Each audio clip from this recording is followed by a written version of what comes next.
Hello everyone, मैं शगुन रंगबुला और आप सबका स्वागत है एग्रीकल्चर वाला प्लेटफॉर्म पर। तो ये वीडियो जिस पे आज हम कंप्लीट डिस्कशन करेंगे कि एग्जाम पैटर्न। पहले मैं आपको एक चीज क्लियर कर दूं कि ये जो बहुत सीरियस एस्पिरेंट्स हैं, नाबार्ड के एस्पिरेंट्स, तो उनके लिए कंप्लीट हम लोग सीरीज ला रहे हैं जिसमें हम लोग सारे जो टॉपिक्स हैं वो कवर कर रहे हैं। तो जो बहुत ही सीरियस एस्पिरेंट्स हैं नाबार्ड के लिए या जो अच्छे से प्रिपेयर कर रहे हैं उनके लिए ये वीडियो बहुत ज्यादा हेल्पफुल रहने वाली है। बिकॉज क्या होता है कि हमारे बहुत सारे छोटे छोटे डाउट्स होते हैं कि क्या उसमें पैटर्न रहता है, क्या हमें वहां पे कैलकुलेटर मिलेगा या नहीं मिलेगा। जो फेज 2 का एग्जामिनेशन है वो एक ही दिन में होता है या दो दिन में होता है, इस तरह से रहता है। तो आई बिलीव कि जितने भी आपके डाउट्स हैं, कोई भी डाउट इतना भी छोटा नहीं होता कि हम उसका आंसर ना दे। ठीक है, तो ये सेशन बिल्कुल आपके एग्जाम पैटर्न पे लेके related to phase 1 to interview जितने भी आपके डाउट्स हैं इस पर्टिकुलर सेशन में कवर किए गए हैं। तो जितने भी सीरियस एस्पिरेंट्स हैं उनके लिए ये वीडियो बहुत ज्यादा हेल्पफुल रहेगी। अब देखते हैं कि क्या हम इसमें देख रहे हैं। एग्जाम पैटर्न की बात करें for phase 1 2 as well as interview की भी हम इसमें डिस्कशन करेंगे। पहले मैं आपको ये क्लियर कर दूं कि फेज 1 में जब हम लोग एंटर करते हैं, पहला फेज जो होता है वो होता है जिसमें 200 क्वेश्चन हमें देखने को मिलेंगे। 200 क्वेश्चन होंगे, 8 सब्जेक्ट हैं। अब वो देखते हैं कि 8 सब्जेक्ट कौन से हैं। 2 घंटे मिलेंगे और जो सबसे बढ़िया बात है ना वो ये है कि यहाँ पे हमें कोई भी सेक्शनल टाइमिंग नहीं है। आपको 8 में से किसी भी सेक्शन पर जंप करना है, you can go and check that, और वो आप क्वेश्चंस आप अटेम्प्ट कर सकते हो। You can attempt those questions. तो देखते हैं पहले कि 8 सेक्शन हमारे कौन कौन से हैं। तो इसमें आपके पास पहला आएगा क्वांट, रीजनिंग, इंग्लिश। पहले क्वांट और रीजनिंग के 20 क्वेश्चन 20 मार्क्स के रहेंगे। इंग्लिश के 30 क्वेश्चन 30 मार्क्स के रहेंगे। और सबसे इंटरेस्टिंग सब्जेक्ट अगर मैं कहूं तो वो है डिसीजन मेकिंग, क्योंकि बहुत सारे ऐसे एस्पिरेंट्स हैं that they are not able to cut this decision making cut off, कि उनसे कट ऑफ जो है डिसीजन मेकिंग की वो भी नहीं हो पाती, क्योंकि इस सब्जेक्ट को हम लोग बहुत ही ईजी सा मान लेते हैं कि इसमें तो कुछ भी नहीं है, क्या ही करना है। डिसीजन मेकिंग जिसके कि 10 क्वेश्चन और 10 मार्क्स रहेंगे। और नेक्स्ट हमारे पास आता है कंप्यूटर नॉलेज, तो 20 क्वेश्चन 20 मार्क्स। पहले 5 हैं जो हमारे नॉन मेरिट सेक्शन के हैं जिसके हमें क्वालिफाइंग करना जरूरी है। नेक्स्ट इनकी बात करें जो कि हमारे बनते हैं बहुत इंपॉर्टेंट मेरिट सेक्शन। तो मेरिट सेक्शन में पहले हमारे पास आती है जनरल अवेयरनेस जिसके 20 क्वेश्चन रहेंगे और 20 ही मार्क्स आएंगे। एआरडी की बात करें और ईएसआई की, इकोनॉमिक एंड सोशल इश्यूज, तो एआरडी में 40 क्वेश्चन 40 मार्क्स और सेम ईएसआई में 40 क्वेश्चन 40 मार्क्स। तो 40 40 80 और 20 हो गए 100। तो 100 क्वेश्चन और 100 हमारे आगे मार्क्स। ठीक है, यहाँ पे अगर हम लोग क्वालिफाइंग सेक्शन में देखें तो 20 40 60 80 और यहाँ पे 100, तो 100 क्वेश्चन हमारे यहाँ से और 100 ही हमारे यहाँ पे मार्क्स बनेंगे। तो आगे 200 क्वेश्चन। 8 सब्जेक्ट हमने पढ़ लिए कि 5 हमारे जो है वो जो है अनक्वालिफाइंग सेक्शन के, क्वालिफाइंग सेक्शन के, और 3 हमारे हैं मेरिट सेक्शन। 8 सब्जेक्ट, 2 घंटे हमें इसके लिए मिलेंगे। और सबसे इंटरेस्टिंग चीज कि कोई भी हमारे पास सेक्शनल टाइमिंग नहीं है, जहां पे अगर मेरे को लगता है पहले मैंने कोई भी सेक्शन अटेम्प्ट करना है so I can go and attempt those question. सेकेंड देखिए कि यहाँ पे जो बच्चों को मेन एस्पिरेंट्स को जो मेन रहता है वो ये रहता है, क्योंकि नाबार्ड जो है अपना फेज 1 वो 2 फेजेस में कराता है, मतलब कि एक ही दिन में 2 शिफ्ट्स में करवाता है, शिफ्ट 1 एंड शिफ्ट 2, जिसमें अक्सर हमारे माइंड में एज एन एस्पिरेंट वे में क्या आता है कि हो सकता है शिफ्ट 1 वाला जो है वो ईजी आ जाए, शिफ्ट 2 जो है वो डिफिकल्ट आए। तो वहां पे हमें कोई टेंशन लेने की जरूरत नहीं है, क्योंकि जो दोनों शिफ्टेड है, शिफ्ट एक ही दिन में होगी, बाद में उसकी की जाएगी नॉर्मलाइजेशन। तो यहाँ पे हमें कोई फियर की बात नहीं है। अगर किसी भी शिफ्ट में डिफिकल्टी लेवल हाई होता है उस अकॉर्डिंग जो उसकी कट ऑफ होगी वो वैसे सेट कर दी जाएगी, हाई होगा तो वहां पे लो कर दी जाएगी। तो यहाँ पे नॉर्मलाइजेशन होती है। ठीक है, उसके बाद देखें हमें बिल्कुल वहां पे रफ शीट पेन, तो हमें ऐसा कुछ भी जो है एक्सटर्नल लेके नहीं जाना, हमें ये सारा जो मटेरियल है वो वहां पे प्रोवाइड किया जाएगा। कंप्यूटर बेस्ड टेस्ट है। अक्सर बहुत सारे एस्पिरेंट्स को ऐसा लगता है कि हो सकता है जैसे हम लोग नीट का एग्जाम देते थे ऐसा करके होगा, तो नहीं, ये कंप्यूटर सीबीटी जो है बेस्ड ये टेस्ट रहेगा। जैसे कि बताया सेक्शनल टाइमिंग नहीं है। तो यस, अब इसी पार्ट को, इसी चीज को आप अपना बहुत ही जो है उसको कहते हैं ना हथियार यूज करना, वेपन की तरह यूज कर सकते हो कि पहले मेरे को किस सब्जेक्ट पे ऑप्ट करना है। किसी भी सब्जेक्ट मुझे लगता है कि मेरे को कम टाइम लगेगा और मैं उसके एक्यूरेटली बढ़िया से आंसर दे सकती हूँ, तो डेफिनेटली ये आपके पास एक प्लस पॉइंट है, क्योंकि अक्सर एग्जाम्स में रहती है सेक्शनल टाइमिंग की पहले ये करोगे फिर ही जाके अपने नेक्स्ट पार्ट पे जंप कर पाओगे। तो यहाँ पे ऐसा कुछ भी नहीं है, you can jump from one section two another, depend upon your choice कि आपको पहले कौन सा सेक्शन अटेम्प्ट करना है। उसके बाद आता है अगर कोई भी, क्योंकि ऑनलाइन एग्जाम है, इन केस हो सकता है कि वहां पे ऑनलाइन का जमाना है, ऑनलाइन एग्जाम चल रहे हैं, तो बिल्कुल वहां पे हो सकता है किसी भी टाइम किसी भी प्रकार का ग्लिच आ सकता है, ऐसा कुछ भी होता है तो आपको बिल्कुल एक्स्ट्रा टाइम जो होगा वो प्रोवाइड किया जाएगा। इसके बाद और भी जो छोटे छोटे डाउट्स रहते हैं, हम उसको भी आज सारे आपके डाउट्स जो होंगे एग्जाम पैटर्न को लेके सब क्लियर करेंगे। इसके बाद आता है एग्जाम सेंटर्स इन नोटिफिकेशन, बहुत सही चीज है जो नाबार्ड हमें प्रोवाइड करता है। फेज 1, फेज 2 इंटरव्यू, नाबार्ड की जब नोटिफिकेशन रिलीज होती है वो वहां पे तीनों के एग्जाम सेंटर स्पेसिफाई कर देते हैं। बहुत ऑब्वियस कि फेज 1 होगा तो एग्जाम सेंटर उतने ज्यादा होंगे, फेज 2 में आके लिमिट हो जाएंगे, और इंटरव्यू बेसिकली इनके रीजनल ऑफिस में ही रहती है। तो यहाँ पे जितने भी एग्जाम सेंटर्स होंगे वो आपके पास नोटिफिकेशन टाइम पे ही, जब इनकी रिलीज होती है उसी लिस्ट में आपको कंप्लीट सारे एग्जाम सेंटर्स का पता लग जाएगा। सो वट एवर और whichever is near to your home, तो आप वहां पे अप्लाई कर सकते हो। नेक्स्ट आते हैं स्विचिंग ऑफ लैंग्वेज। बिल्कुल, अगर आपको लगता है क्योंकि एग्जाम बायलिंगुअल होता है तो आपको लगता है कुछ हिंदी में नहीं समझ आ रहा, you can opt for English, और डेफिनेटली इंग्लिश पार्ट के लिए तो ऐसा नहीं होगा, वहां पे आपको इंग्लिश में ही अटेम्प्ट करना होगा, otherwise there is switching off language आप कर सकते हो।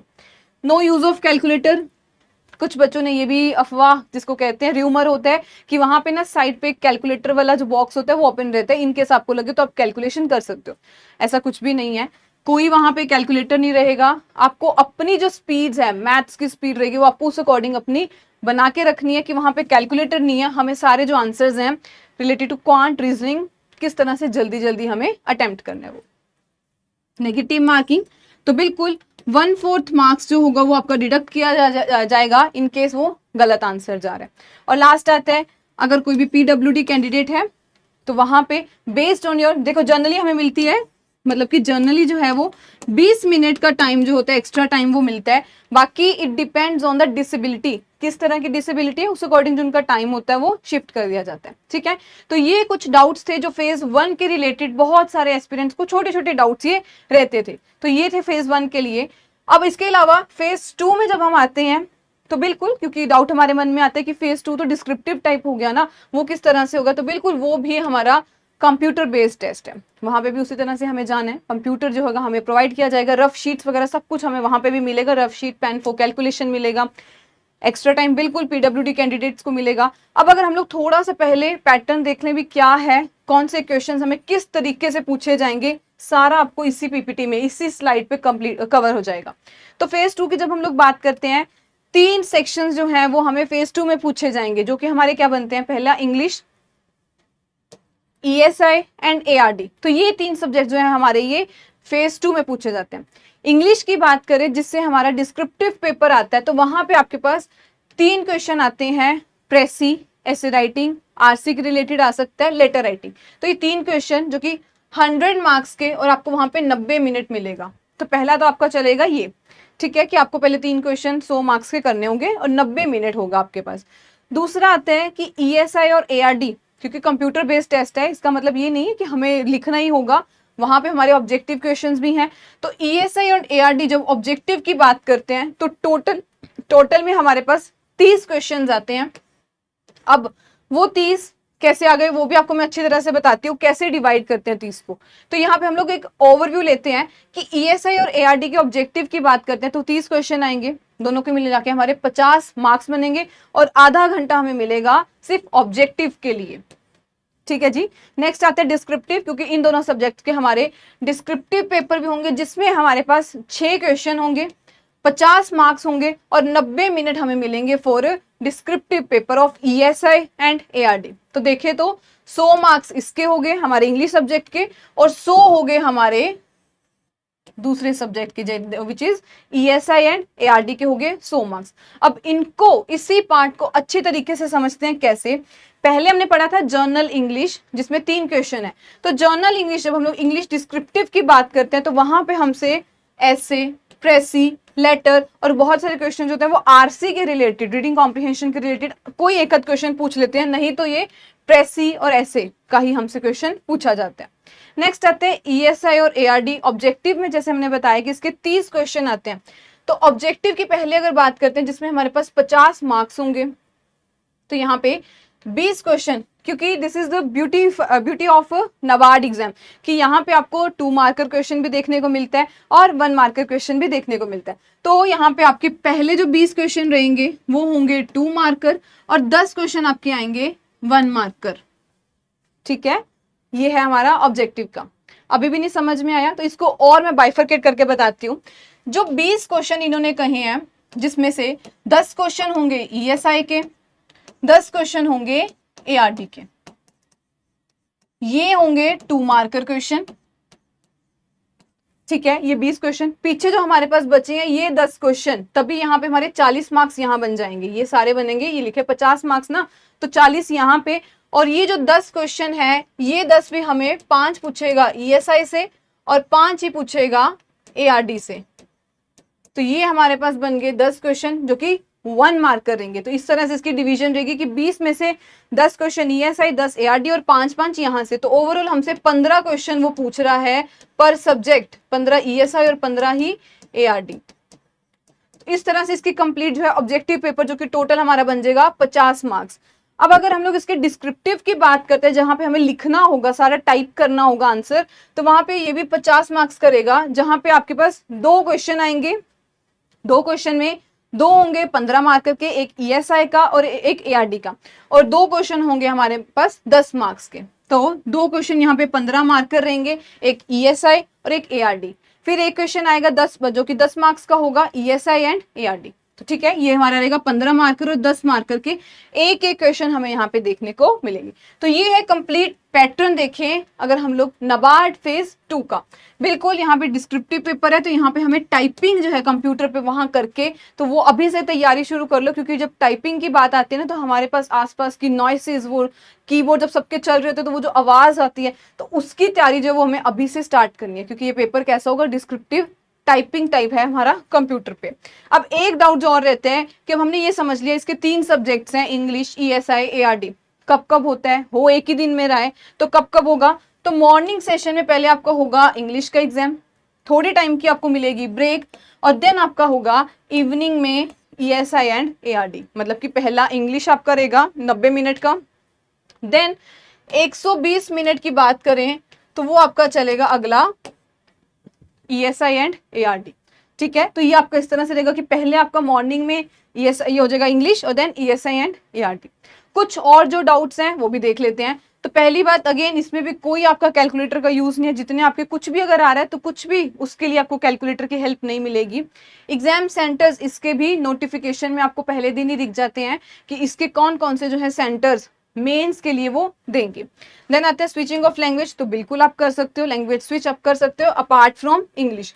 नेगेटिव मार्किंग बिल्कुल रहेगी, बट इसमें क्या रहेगा, क्योंकि अक्सर हमारे दिमाग में क्या आता है कि इसमें तो डिस्क्रिप्टिव पेपर है ना, बट देखो जो हमारे पास ऑब्जेक्टिव है, अब ऑब्जेक्टिव में क्या रहता है, जो 2 मार्कर क्वेश्चन है अगर उसमें से नेगेटिव मार्किंग करे तो आपका 0.5 कट जाएगा, 0.5 मार्क्स विल बी डिडक्टेड।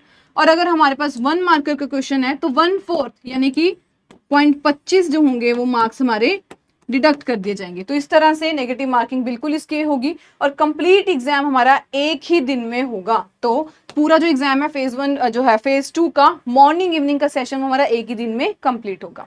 अब लास्ट हमारे पास आता है कि फेज 2 भी हो गया। अब इंटरव्यू का थोड़ा देख लें, क्योंकि इंटरव्यू भी हमने अभी से तैयारी तो उसकी शुरू करनी है। तो इंटरव्यू का देखें, एडमिट कार्ड के थ्रू पहले आपको मेल आ जाएगी, इफ यू आर सेलेक्टेड, आपका जो है क्लियर हो चुका है, कट ऑफ क्लियर हो चुकी है, तो बिल्कुल इसकी मेल आपको जो है एडमिट कार्ड पे आएगी। सबसे बढ़िया चीज की है कि नाबार्ड पे उन्होंने ऐसा नहीं कुछ लिखा कि आप सिर्फ इंग्लिश में इंटरव्यू दे सकते हो, बिल्कुल आपको वहां ऑप्शन मिलती है, यू कैन ऑप्ट फॉर इधर इंग्लिश लैंग्वेज और हिंदी लैंग्वेज में। आपको किस में इंटरव्यू देनी है वो आप पे डिपेंड करता है कि आप इंग्लिश में देना चाह रहे हो इंटरव्यू या हिंदी में ज्यादा कंफर्टेबल हो। तो इसकी आपको साफ साफ ऑप्शन जो है वहां देखने को मिलती है कि इंग्लिश में दो या हिंदी में दो। Just they want to know your level कि आपका जो है आप क्या चाह रहे हो। आप अगर आप ऑफिसर इतनी बढ़िया पोस्ट पे जा रहे हो तो आपका मेंटेलिटी क्या है उस जॉब को लेके, सिर्फ उनको ये पहचानना है। ये जैसे कि हमने बहुत सारे जब एस्पिरेंट जो आज ऑफिसर हैं उनसे जब बात की तो हमें अक्सर बताते हैं कि पैनल की बात करें तो वहां पे 4 से 5 जो पैनलिस्ट होते हैं वो बैठे होते हैं, डिफरेंट डिफरेंट क्वेश्चंस और डिफरेंट डिफरेंट डिपार्टमेंट से वो होते हैं और डिफरेंट डिफरेंट क्वेश्चंस पूछते हैं। तो अक्सर 4 से 5 होते हैं। इंटरव्यू कहाँ होती है तो वो उनके जितने भी रीजनल ऑफिस होते हैं, बहुत सारी लोकेशंस पे है, तो वहां पे वो अपने रीजनल ऑफिस में ही इंटरव्यू कंडक्ट करवाते हैं। रैंडम एलोकेशन मतलब कि हो सकता है किसी एक पर्सन ने किसी और जगह पे इंटरव्यू अपनी फिल की हो, बट हो सकता है आपको वो जगह, वही जगह पे आपकी इंटरव्यू ना कंडक्ट की जाए, तो ये एक पॉसिबिलिटी है कि आपको रैंडमली किसी भी जगह पे वो इंटरव्यू के लिए बुला सकते हैं। एंड लास्ट आता है कि बिल्कुल डॉक्यूमेंट वेरिफिकेशन आपके इंटरव्यू से पहले होगी, एक साइकोमेट्रिक टेस्ट भी होता है, वो भी कंडक्ट किया जाता है। ठीक है, तो आई होप इसी के साथ आपके जितने भी डाउट्स थे रिलेटेड टू एग्जाम पैटर्न को लेके, और भी छोटे छोटे जितने भी डाउट्स थे आपके सारे इस वीडियो को देख के क्लियर हो चुके हैं। इन केस आपको कोई भी अदर टाइप ऑफ डाउट आता है तो you are most welcome to ask in the comment section में पूछिए। Otherwise you can join a Telegram channel as well, that is Shagun ma'am PW। आप यहाँ से ज्वाइन कर सकते हो, और जितने भी किसी भी प्रकार का अगर आपको डाउट आता है then you are most welcome to ask. So I hope आपको इस वीडियो में complete about exam pattern, NABARD का फेज 1, 2 एंड इंटरव्यू में क्या क्या होता है, क्या कैलकुलेटर लेके जाना है, क्या सेम डे पे होता है, क्योंकि हम लोग ये डाउट्स अक्सर एस्पिरेंट्स के सुनते रहते हैं कि अच्छा मैम ये होगा ये होगा। तो आई होप आपके जितने भी डाउट्स थे वो क्लियर हो चुके हैं।